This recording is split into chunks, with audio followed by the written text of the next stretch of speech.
పిత పుత్ర పవిత్ర ఆత్మ నామమున ఆమెన్.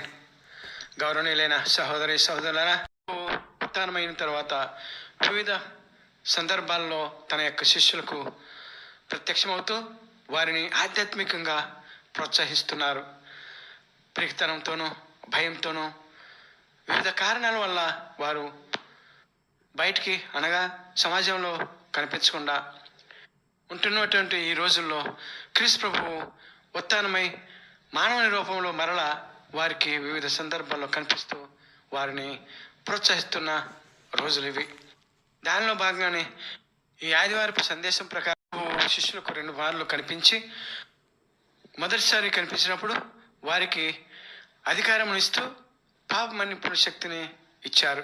అలాగే రెండవ దర్శనంలో ప్రత్యేకంగా దిదీము అనబడు శిష్యుడైనటువంటి థోమస్ గారు అందరిలో ఉన్నప్పుడు కనిపించి అపొస్తలుడైనటువంటి థోమస్ గారికి పక్క పడబడినటువంటి బల్లెపు గాయంలో వేలు పెట్టి తరువాత చూసి నమ్మిన వారి కన్నా చూడక నమ్మిన వారు ధన్యులు అని క్రీస్తు ప్రభు ఇప్పుడు ఈ రోజుల్లో సమస్త మానవాళిని ప్రోత్సహిస్తున్నారు, విశ్వసించమంటున్నారు, ఆరాధించమంటున్నారు, నమ్మమంటున్నారు, ఆయన నిజదేవుడుగా కొలవమంటున్నారు. మరి ఈరోజు ఈ వాక్యాలు వింటున్నటువంటి మనము ఎందుకు వారిని కొలవాలో ఆ విషయాన్ని కూడా మనం తెలుసుకుంటూ ఈ యొక్క దైవ సందర్శనాలను మనం ఈనాటి సందేశంలో దైవ పిలుపు అనే అంశంగా తెలుసుకొని పోతున్నాం. దయచేసి ఈ సందేశాన్ని పూర్తిగా విని మీ అభిప్రాయాలను కామెంట్స్ రూపంలో తెలియజేయవలసిందిగా మేము మన ప్రభు అయిన క్రీస్తు దేవుని నామమున మిమ్మల్ని కోరుతున్నాను. నాటి సువార్త పట్టణము యోహాను గారి సువార్త 20వ అధ్యాయము 19వ వచనం నుంచి 31వ వచనం వరకు. గౌరవ సహోదర సహోదరి, రా, కదలిరా, తరలిరా అని పిలుస్తున్న దైవ పిలుపుకు ఇంకా స్పందించలేకపోతున్నావా? ఇంకా సంశయిస్తున్నావా? సందేహిస్తున్నావా? అయ్యో సోదరా సోదరి, సందేహించకు. ఎందుకంటే యావే దేవుడి కుమారుడైనటువంటి మానవ రక్షకుడైన క్రీస్తు ప్రభు ఒక్కరే దేవుడు. ఆయన ఒక్కడే మరణించి ఉత్థానమైనటువంటి దేవుడు. ఆయన మరణించిన మనిషి రుగ్మతలను తొలగించేవాడు, స్వస్థతలు ఇచ్చేవాడు అని పునీత పేతురు గారు అపొస్తలుల కార్యాలు 3వ అధ్యాయం 1వ వచనం నుంచి 10వ వచనం తెలియజేస్తున్నారు. ఎందువలనంటే ఆయన యందు తప్ప మనిషికి రక్షణ లేదు. ఎందుచేతనంటే ఆకాశం కింద కానీ భూమి క్రింద కానీ మనిషిని అనగా మనల్ని రక్షించగలుగు నామము వేరొకటి ఇవ్వబడలేదు. పునీత పేతురు గారు అపొస్తలుల కార్యాలు 4వ అధ్యాయం 12వ వచనంలో అంటారు. అంతేకాదు గౌరవ సహోదర సహోదరి, ప్రపంచంలో ఏ చట్టము వల్ల మనిషి నీతివంతుడిగా పరిగణింపబడడు.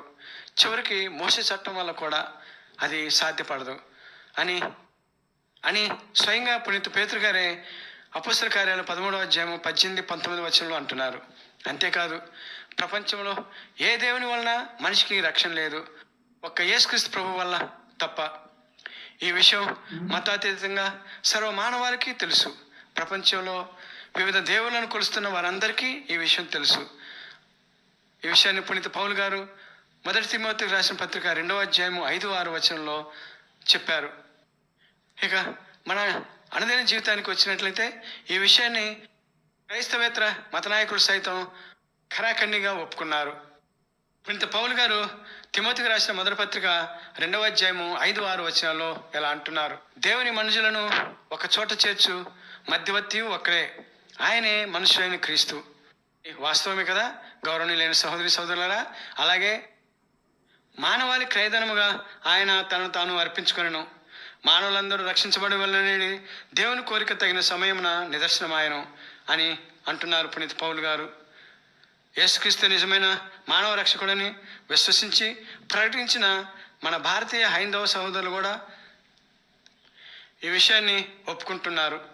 ఇప్పుడు మనం హిందూ మతంలో క్రీస్తు ప్రభువే నిజమైన రక్షకుడు అని ఒప్పుకొని ప్రకటించిన వారిని కొంతమంది గురించి తెలుసుకుందాం. వారిలో మొదటిగా పరమహంస యోగానంద గారు. ఈయన 1893 నుంచి 1952 సంవత్సరాల మధ్య జీవించిన వారు. వీరు క్రీస్తు గురించి తను రచించిన ఆటోబయోగ్రఫీ ఆఫ్ యోగి అనే పుస్తకంలో తన బోధనలో అప్పుడప్పుడు క్రీస్తు ప్రభువుకి చాలా ప్రాధాన్యత ఇచ్చేవారు. క్రీస్తు ప్రభుని రెండవ రాకడ గురించి కూడా బోధిస్తూ క్రీస్తు ప్రభును ఒక గొప్ప దార్శనికునిగా ఆయన అభివర్ణించాడు. ఆయనందే మానవునికి రక్షణ కలదని ఆయన ఆ గ్రంథంలో లిఖించారు. ఇక రెండో వ్యక్తి రాహిల్ పటేల్ అను స్వామి గారు. తన సుదీర్ఘ మత బోధనలో 20 సంవత్సరముల సమయంలో అప్పుడప్పుడు రోమ్ నగరమునకు ఆయన దర్శించి క్రీస్తు ప్రభు యొక్క రక్షణాయుత కార్యాలకు ఆయన ఆకర్షితుడై క్రీస్తును తన రక్షకునిగా అంగీకరించారు. సహోదరి సహోదరులారా, ఇక మూడో వ్యక్తి శివానంద్ గారు. వీరు 1887 సంవత్సరం నుంచి 1963 మధ్య జీవించిన వ్యక్తి. దైవాంకిత జీవితం అను సంఘమును స్థాపించారు వీరు. అయినప్పటికీ క్రీస్తుని జీవిత చరిత్ర లేక బయోగ్రఫీ ఆఫ్ జీసస్ అను పుస్తకమును కూడా వీరు కూడా రచించడమే కాకుండా ప్రతి సంవత్సరము తన సంఘంలో క్రిస్మస్ పండుగను చేసుకుంటూ ఆనవాయితీ చేశారు. ఈ విషయం చెప్తే మీరు నమ్ముతారా గౌరవనీయులైన సహోదరి సహోదరులారా? మరి అది క్రీస్తు ప్రభు యొక్క శక్తి, ఆయన యొక్క ప్రేమకు నిదర్శనం. ఇక నాలుగో వ్యక్తి అరవింద్ ఘోష్ గారు. వీరు 1872 నుంచి 1950 సంవత్సరాల మధ్య జీవించారు. వీరు క్రీస్తు ప్రభువును ఒక అవతార పురుషుడిగా గుర్తించడమే కాక క్రీస్తు ప్రభువును మానవ రక్షకునిగా అంగీకరించారు కూడా. ఇక ఐదవ వ్యక్తి శ్రీరామకృష్ణ పరమహంస గారు. వీరు 1836 సంవత్సరం నుంచి 1886 సంవత్సరాల మధ్య జీవించిన వారు. ఈ రామకృష్ణ పరమహంస గారిని గురించి ప్రపంచవ్యాప్తంగా తెలియని వారు అంటూ ఎవరు ఉండరు.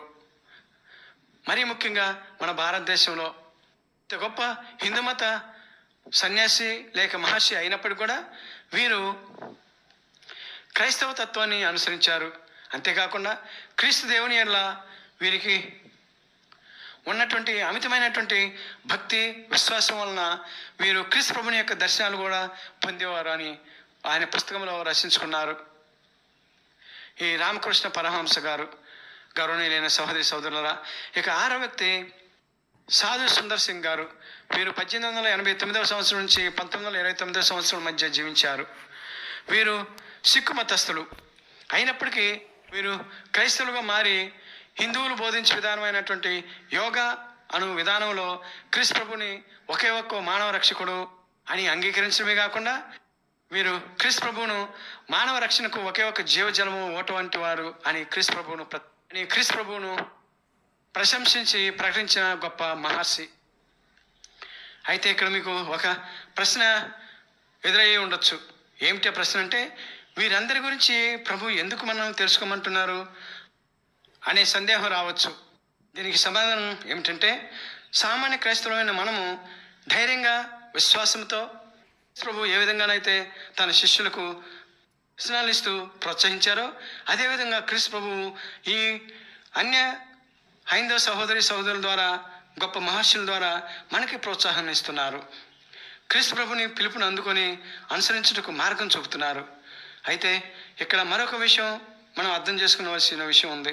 అదేమిటంటే, మనకు ప్రభువు చెప్పిన తను విశ్వసించిన ఎప్పటివరకు మనం చెప్పుకున్నటువంటి ఈ ఐదవ మహర్షులైన మొదటగా పరమహంస గారు, రాహుల్ పటేల్ గారు, స్వామి శివానంద్ గారు, అరవింద్ ఘోష్ గారు, రామకృష్ణ పరమహంస గారు మొదలగు వారు క్రీస్తు ప్రభుని ఒకే ఒక్క మానవ రక్షకుడుగా విశ్వసించుటకు కారణం యోహాను గారి సువార్త 6వ అధ్యాయం 44వ వచనంలో మరియు 6వ అధ్యాయం 65వ వచనంలో ఇలా అంటున్నారు, నన్ను పంపిన తండ్రి ఆకర్షించిన తప్ప ఎవడునూ నా యొద్దకు రాలేడు అని, నేను వాడిని అంతిమ దినమును లేపుదును అని అంటున్నారు.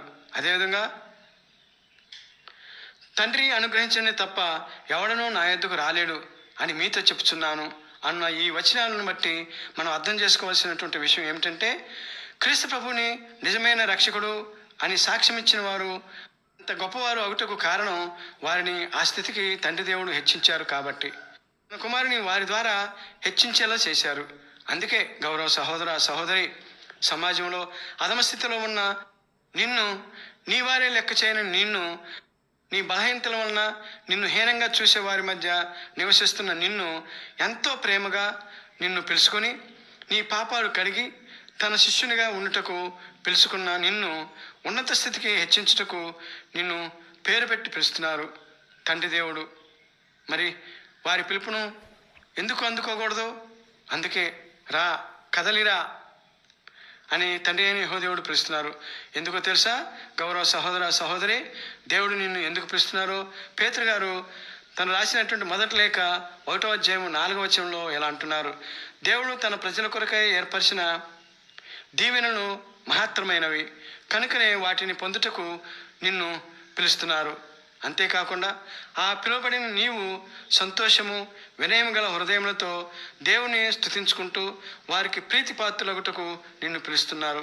గౌరవ సహోదర సహోదరి, అపొస్తలుల కార్యాలు 2వ అధ్యాయం 44, 47 వచనంలో రక్షణ పొందిన వారితో నిన్ను కూడా చేరమంటున్నారు. గౌరవ సహోదర సహోదరి, నీవు తండ్రి దేవుని పిలుపును ఆలకిస్తే ఎన్ని ప్రయోజనాలు ఉన్నాయో తెలుసా? అవి కొన్ని తెలుసుకోవడానికి ప్రయత్నం చేద్దాం. మొదటిది, నీవు ప్రథమంగా దేవుని శిష్యుడు అవుతావు. మత్తయి గారి సువార్త 28వ అధ్యాయం 19వ వచనంలో చెప్పినట్టుగా. రెండో ప్రయోజనం, నీవు సమాజంలో గౌరవించబడతావు, నీ కుటుంబం దీవించబడుతుంది. మూడో ప్రయోజనం, నీవు క్రీస్తు ప్రభువు దేవుని కుమారుడు విశ్వసించడం వలన నీవు జీవమును పొందుతావు. యోహాను గారి సువార్త 20వ అధ్యాయం 31వ వచనంలో ఈ విషయాన్ని తెలియజేస్తున్నారు. నాలుగవదిగా, నీవు క్రీస్తు దేవుని నామమును ఎడతెరప లేకుండా స్తుతించడం వలన పరమానందాన్ని పొందుతావు. ఈ విషయాన్ని క్రీస్తు ప్రభువే స్వయంగా లూకా గారి సువార్త 24వ అధ్యాయం 52వ వచనంలో తెలియజేస్తున్నారు. ఐదవ ప్రయోజనం, క్రీస్తు ప్రభువును విశ్వసించి జ్ఞానస్నానం పొందిన అద్భుత శక్తులు కూడా నీవు పొందుకుంటావు. ఈ విషయాన్ని క్రీస్తు ప్రభువే మార్కు గారి సువార్త 16వ అధ్యాయం 16వ వచనం నుంచి 18వ వచనంలో అంటున్నారు. ఆరవ ప్రయోజనము, నీవు క్రీస్తు దేవుని శిష్యునిగా మారి పరిగణింపబడతావు. నీవు దేవుని చిత్తానుసారముగా జీవిస్తే చాలు. ఇంకా ఇంకా ఇంకా ఎన్నో ప్రయోజనాలు, వరాలను, ఆశీర్వాదాలను క్రీస్తు ప్రభువు ద్వారా నీవు పొందుతావు. గౌరవ సహోదర సహోదరి, కావున ఈ దైవ పిలుపుకు నీవు సమాధానం చెప్పు. నీవు క్రీస్తు ప్రభువుని నమ్ము. దేవుడు మిమ్మలను దీవించుదురుగాక. ఆమేన్. పిత పుత్ర పవిత్రాత్మ నామమున ఆమేన్.